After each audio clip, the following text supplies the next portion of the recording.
guys, and welcome to Bookmas Day 5.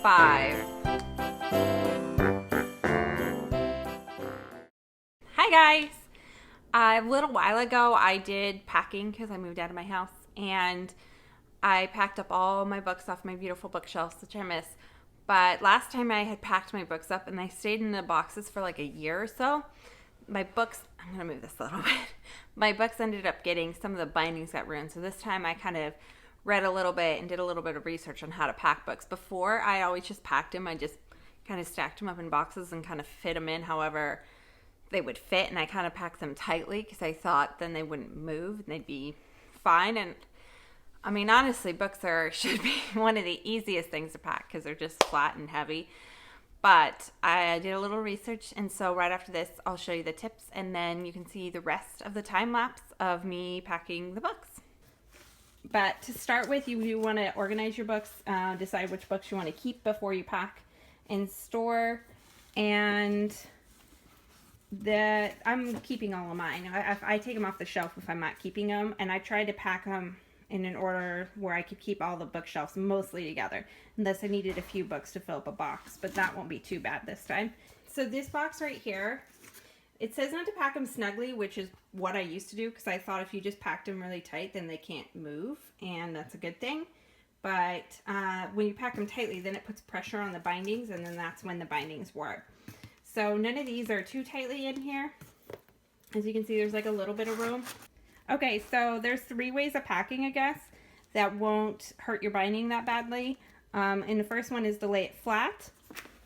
And then also to not have them too snugly in there. So let me show you these.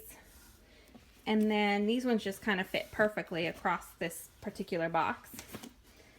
And so these ones are all stored like they are on the bookshelf. It says to store all bindings towards the center as much as possible and put the loose that way. And I used to store them the opposite way. I used to put the bindings towards the end of the box, but I guess this is supposed to help save your bindings too, and don't pack them super tight.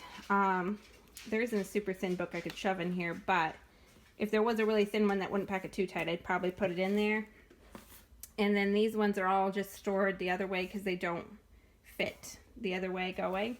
But yeah, these ones are upright, and I've never packed like this all upright. The other way of storing books, the last way that it recommends is storing with the bindings down, but that's like the least desirable. But I used to put books and shove them in and pack them so tightly, and I thought I was just saving space, but apparently that was bad for my books. And I think that's everything. Those are all my tricks. So if you want to finish watching my speed packing, which is probably going to be hours of packing, you can. But yeah, sadly I'm packing up all this. And then I still have, let's see, I'll show you where I'm at now because I don't know where I got off the speed. So these books down here I'm taking with me because, like I said, I'm packing up my books for 6 months. So those books are going to be the books I'm going to read other than books from the library.